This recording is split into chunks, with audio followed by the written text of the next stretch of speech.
When I walked back from lunch, they were leaning over my desk like they'd already inherited it, sleeves rolled up, fingers moving fast. The casual arrogance of people who think your job has already been reassigned. Not browsing, not reviewing. They were pulling open drawers the way executives flip through a terminated employee's file, impatient. Dismissive. Absolutely certain I wasn't coming back to claim any of it. Before I react, I need to take a sip of warm water because it's quite cold today. I wonder what the temperature is where you live, by the way. Please tell me your lucky number as a greeting between us. Are you curious who's rummaging through my desk? Lydia Grant, Senior HR Compliance Manager. 10 years in the company, and proud of her laminated badge, had my bottom drawer pulled open like she was executing a search warrant. Her junior associate, Kevin Doyle, was holding my spare flats in one hand and a sealed black folder in the other. Stamped across the tab in bold red Escrow custodial agreement, do not modify. They both looked up when they saw me. Routine review, Lydia said, smoothing her blazer. Standard internal housekeeping. Of course it was. I set my bag down gently on my desk. No rush, no theatrics. Interesting, I said evenly. Did the board approve custodial access? The air went tight. From behind the glass wall stepped Brandon Pierce, Director of Operations. Newly promoted, aggressively ambitious, and suddenly very interested in modernizing legacy structures. We're streamlining compliance, Brandon said, folding his arms. You know, eliminating redundancy, increasing visibility. Visibility. That word almost made me laugh. I didn't argue, I didn't explain. I didn't remind them that I was Tessa Cole, Director of Risk and Compliance Infrastructure, the person who built the audit framework they were currently standing inside.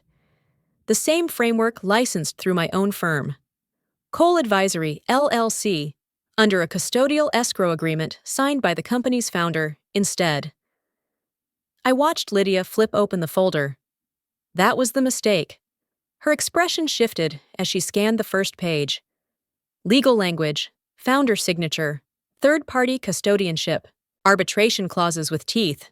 Brandon leaned in. What is that? I tilted my head slightly. You might want to check Clause 7 before touching that, I said calmly. Kevin froze mid-page turn. They didn't understand what Clause 7 meant. What just happened was only the beginning. The next part of the story contains some fictional elements and uses AI to clarify the message and enhance the emotional experience. If you empathize, I greatly appreciate it. If not, I hope you have a peaceful evening and a good night's sleep. The shift happened the moment they touched my laptop. Lydia signaled to IT, and within seconds, an administrator override forced its way past my login screen. They thought they were being efficient. I knew they had just crossed a contractual tripwire. My escrow framework was designed for exactly this kind of arrogance. The second, an internal credential, bypassed my biometric access without board authorization. A silent alert was transmitted to our external regulatory liaison and copied to internal legal. No alarms, just documentation. Brandon stood behind Lydia like he was unveiling a renovation plan. You're replaceable, Tessa. I looked at him and smiled. That's adorable. He mistook calm for surrender. Legal did not. Within minutes, the first compliance pings began landing in their inboxes. Unauthorized custodial interaction detected. Internal audit visibility engaged. Brandon waved it off, telling the room it was a harmless configuration artifact. Then the compliance dashboard refreshed. Every category shifted from green to crimson. Archived audit trails returned, access restricted. Changelogs locked themselves. The escrow chain sealed. You could feel the temperature drop. Instead of backing down, Brandon escalated. Disable her credentials, full lockout. IT complied. And that was the precise moment Clause 5.3D activated. Because under the founder-signed escrow agreement, revoking my system access without a formal board vote didn't remove my authority. It transferred oversight to the vendor of record. My vendor, Cole Advisory, LLC. They locked me out at 8:07 the next morning. My badge flashed red at the lobby turnstile, and the security guard avoided eye contact like I'd suddenly become contagious. I didn't argue. I didn't demand a supervisor. I simply nodded, stepped aside, and walked back to my car. If they wanted theater, they weren't getting it from me. At home, I poured coffee, opened the brushed steel safe behind my desk, and removed the hardware token. Cold, solid, undeniably mine. The physical key to the escrow chain they had just tried to override. By 8:32, my phone buzzed. Subject line from Legal Urgent, Escrow System Inquiry. The message was almost polite. Can someone verify ownership of the escrow-linked systems before further action? Silence followed. No replies. No brave executives stepping forward to explain the architecture they had never bothered to understand. I logged into the vendor dashboard using the token. Everything on my side was intact. Logs preserved. Chain of custody stable. Internal side locked. At 9:15, another email circulated. Audit window opens in 8 days. Immediate access to compliance logs required. Except they couldn't access them. The internal dashboard kept returning the same line vendor authorization required. By 10 o'clock, I received a forwarded thread I wasn't meant to see. Brandon Pierce had signed the inspection authorization himself. No board vote, no legal review, just confidence and a digital signature. Legal replied within minutes. Please confirm, was this inspection approved by the board of directors? No response from Brandon. Then the message that changed the tone entirely. Unauthorized custodial inspection may constitute breach under Clause 5.3d. That was the moment the air shifted. They hadn't just tried to remove me. They had revoked system access without procedural clearance, which under the founder-signed agreement automatically transferred oversight to the vendor of record. Me? They thought they fired an employee. What they actually fired was the vault. And now the vault belonged entirely to my side of the contract. The emergency meeting started at 9 sharp, and I attended from my kitchen counter. Someone inside the building, bless anonymous conscience, forwarded me the recording labeled Executive Sync Escrow Incident. I pressed play and leaned back, coffee in hand, as Brandon Pierce cleared his throat like a man about to perform surgery with a butter knife. We're dealing with vendor misconduct, he announced. System escalation beyond reasonable internal review. Vendor misconduct. That would be me. He paced at the head of the table, sleeves rolled up, voice tight but confident. We attempted standard inspection. The response was disproportionate. Disproportionate. I almost applauded. Then legal spoke. Deborah Chen, General Counsel, calm as a metronome. Let's read the agreement before we assign fault. Paper shuffled, keys tapped, and then, clear and unhurried. She read aloud Clause 5.3d, revocation of custodial system access without formal board authorization transfers oversight to the designated vendor until restoration is approved. The room went quiet enough to hear the projector fan. Brandon tried to pivot. We were protecting internal integrity. The CEO cut him off. His voice wasn't loud. It didn't need to be. Did you authorize inspection of a protected vendor system? No corporate jargon. No buffer language. Just the question. Silence answered first. Then Brandon. It was procedural. That's not what I asked. The CEO replied. Another pause. Longer this time? Brandon didn't say yes. He didn't say no. He simply stopped talking. That's when the CFO chimed in.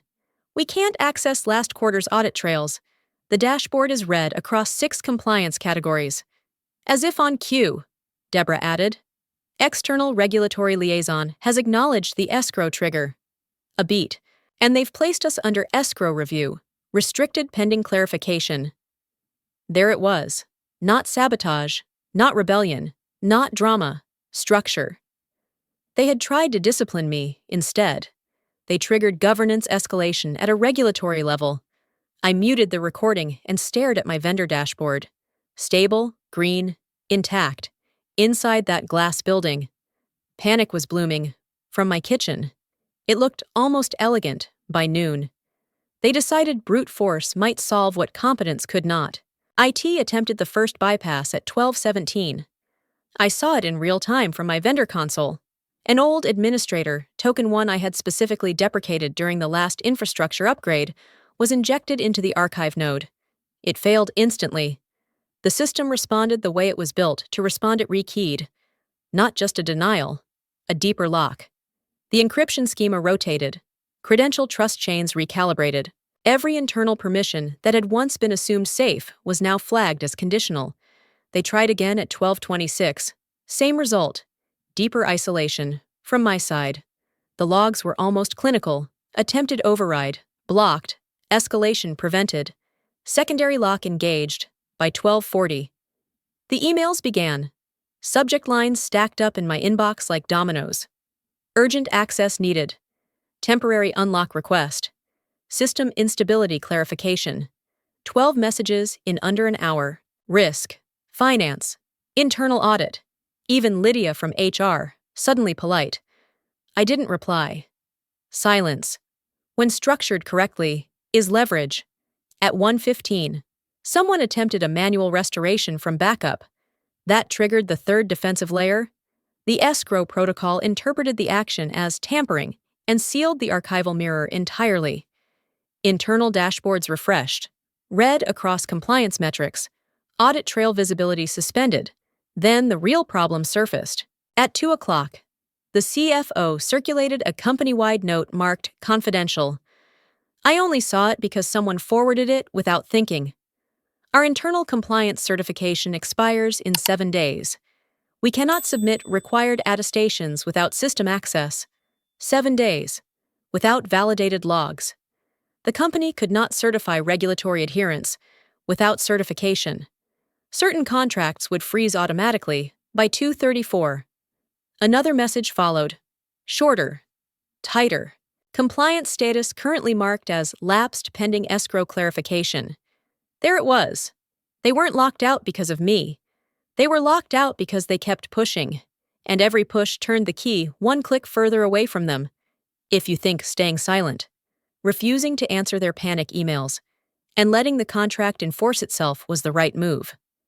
Drop a 1 in the comments because every voice here reminds people that calm strategy is stronger than loud revenge.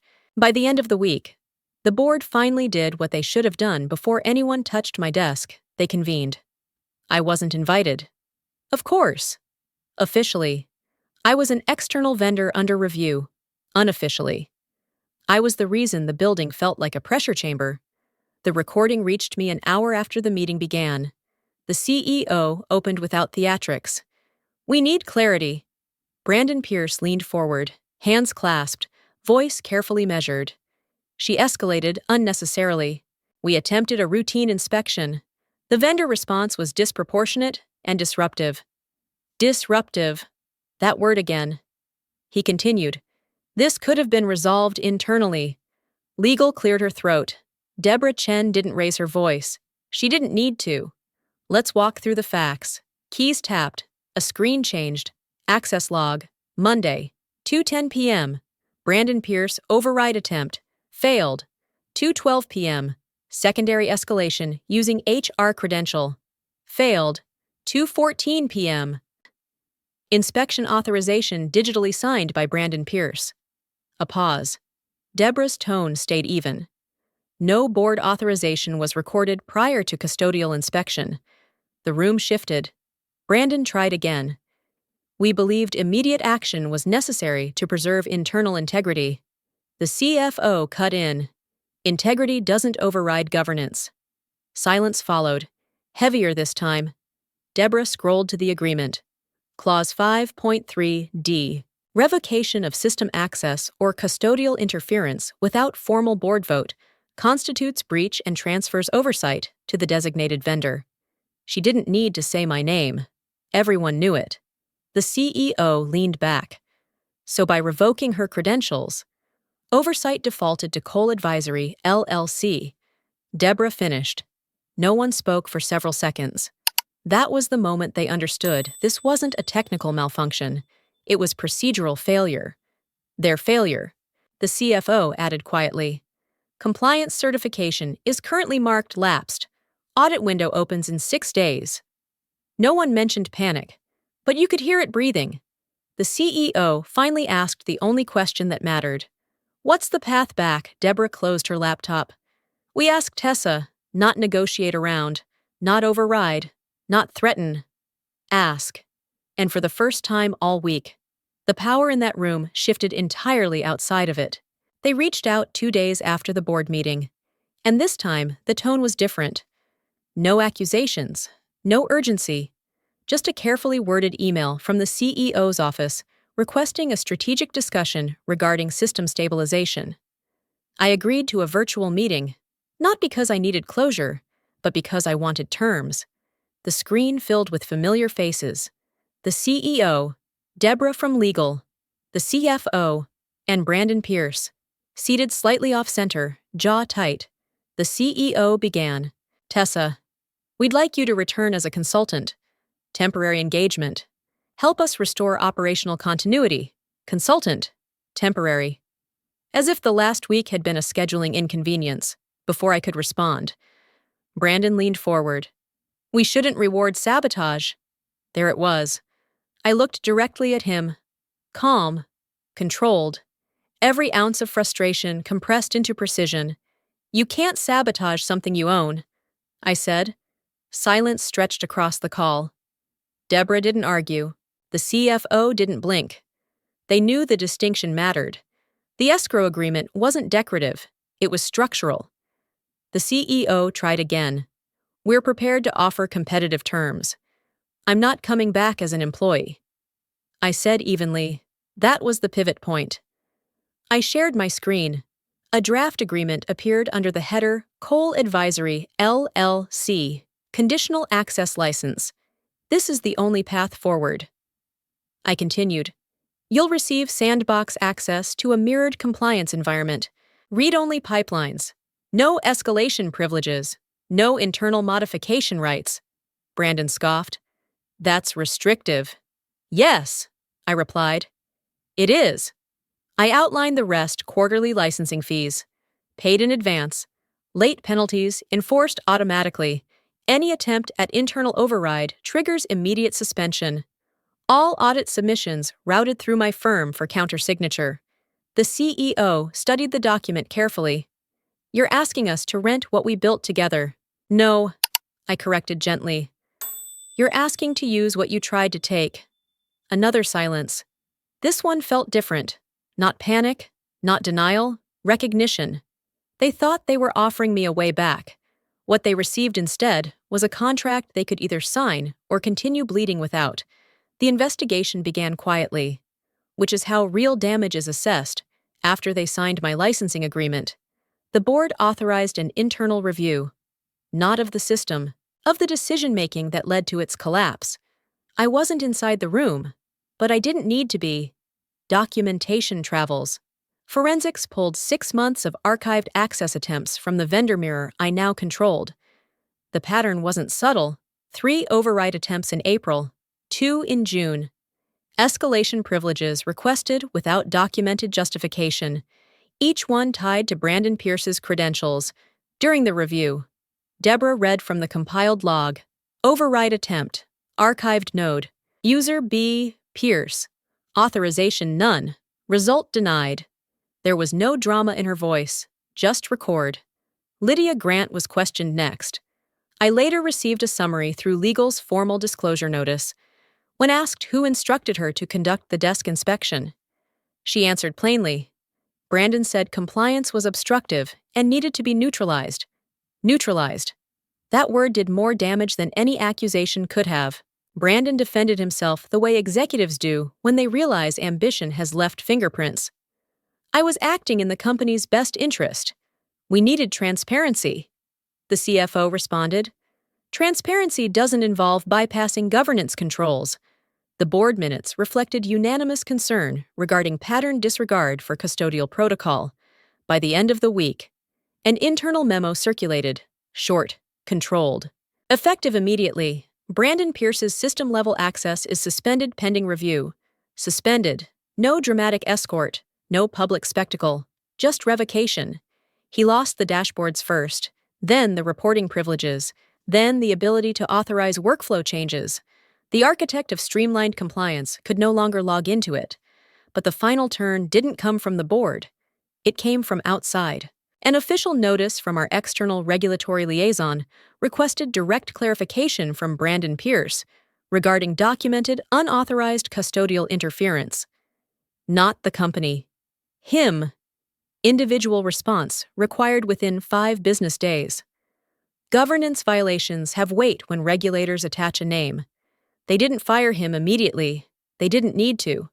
The structure he tried to bend had already recalibrated around him. And this time, there was no override left to attempt. They didn't fire Brandon, not immediately. Corporate institutions rarely choose clean endings when slow erosion makes a stronger statement. Instead, an internal update appeared late Friday afternoon. Brandon Pierce reassigned to Workflow Optimization Initiative. Workflow Optimization Initiative. A department without budget authority, without system access, without decision rights, a holding pen dressed up as strategy. I read the memo twice, then closed it without emotion. Exile in corporate America doesn't come with drama. It comes with calendar invites no one respects. Meanwhile, my portal went live. Under the new licensing agreement, every compliance event, every audit submission, every personnel onboarding at a senior level had to be routed through Cole Advisory LLC for validation. HR no longer conducted internal reviews independently. Lydia's team now submitted structured reports through my vendor interface, complete with timestamps and documented authorization trails. The first week, they were meticulous. The second week, they were cautious. By the third, they were compliant. Then the visual shift happened. One Monday morning, the company dashboards refreshed with a new footer embedded across every compliance-facing screen. Compliance oversight managed by Cole Advisory LLC. No internal override permitted. Not aggressive, not celebratory, just factual. I heard later that someone in IT asked if the footer was removable. It's contract embedded. Deborah answered, "It stays." Of course. Brandon tried anyway. At 2:13 that afternoon, he attempted to modify the interface template through a residual admin credential he hadn't realized was already restricted. The system responded exactly as designed. Access suspended. Duration 24 hours. His account locked across operational modules. Email flagged for compliance monitoring. Incident automatically logged. No public humiliation. No shouting in hallways. Just a quiet notification, unauthorized modification attempt detected. He couldn't even open the dashboard he once controlled. When I saw the log entry on my vendor console, I didn't smile. I didn't need to. Corporate exile isn't loud. It's the slow realization that the structure you tried to dominate now operates without you and above you. The town hall happened 3 weeks after the lockout, and I watched it from my living room. The CEO stood beneath the new compliance footer projected behind him. Hands folded. Voice measured. Infrastructure custodians are not interchangeable. He said, no spin, no euphemisms, just acknowledgement. Around him, executives who once dismissed governance as process overhead now looked carefully attentive. I felt no surge of triumph, no bitterness either, just clarity. By then, regulatory pressure had finished what internal politics started. Brandon's written response to the external inquiry had been reviewed, challenged, and returned for clarification twice. The third notice carried a different tone: individual accountability under custodial breach guidelines. 2 days later, an internal memo announced his departure, effective immediately. No farewell message, no strategic transition plan. Cause and effect rarely announce themselves loudly. They simply arrive. A week after the town hall, I stopped by the building to finalize paperwork related to the vendor agreement. Lydia caught up with me near the elevators, her voice lower than I'd ever heard it. "Did you plan all this?" she asked. I studied her for a moment. She looked less certain now, less entitled. I answered the same way I had the day she opened that folder. Did the board approve custodial access? She didn't respond. She didn't need to. I never sought revenge. I never raised my voice. I never sabotaged a thing. I just wrote the contract correctly and let everyone else test it.